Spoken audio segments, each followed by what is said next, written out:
Eggwanga Uganda lyegasse ku nsi yonna okukuza olunaku lw'abakozi olubaawo bulinga ennaku z'omwezi lumu omwezi ogwokutaano nga wano emikolo emikulu giyindidde mu kisaawe ekya Mukabura ekiri mu kibuga Fort Portal nga President Museveni yabadde omugenyi omukulu ng'omukolo guno gwetabiddwako abakungu okuva mu gavumenti eya wakati bannaddiini abakulembeze b'ennono wamu n'abalala bangi. President Museveni asoose kulambula nnyiriri z'abasirikale mu bitongole ebikuuma ddembe eby'enjawulo okubadde abajaasi b'eggye lya UPDF abapoliisi ab'amakomera wamu n'ab'ekitongole ekivunaanyizibwa ku nsolo z'omu nsiko ekya Uganda Wildlife Authority. Bw'abadde ayogerako eri bannayuganda, President Museveni ategeezezza nti ekizibu kya Uganda mu kiseera kino si kya mirimu wabula bantu abatalina kwolesebwa ate nga tebaagala kuwuliriza njiri okuva mu kibiina ekya National Resistance Movement kyakulembera ebalambika ku ngeri gye bayinza okwetonderawo obugagga obw'ensibo. Problem of especially Uganda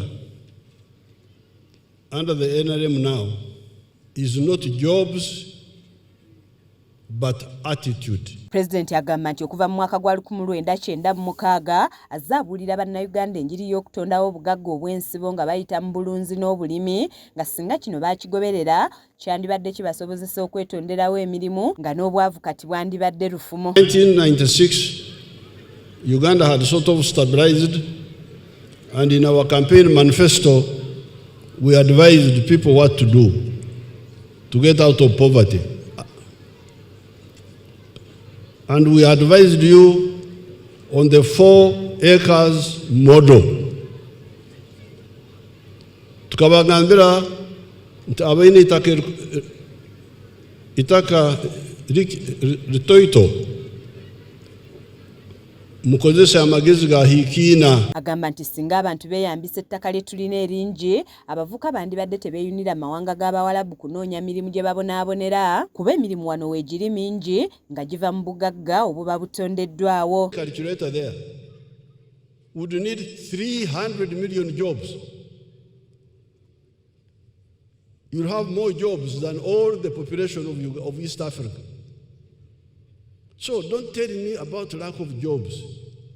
Talk about lack of vision.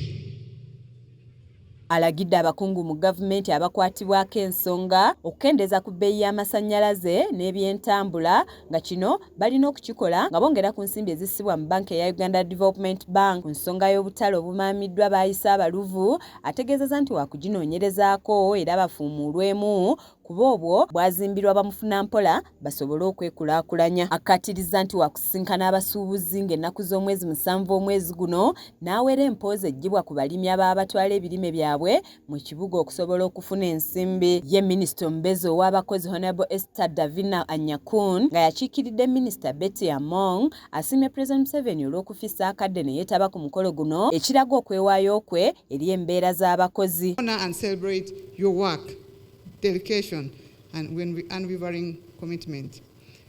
In addressing the challenges, the ministry is undertaking several initiatives, including social security reforms, Your Excellency.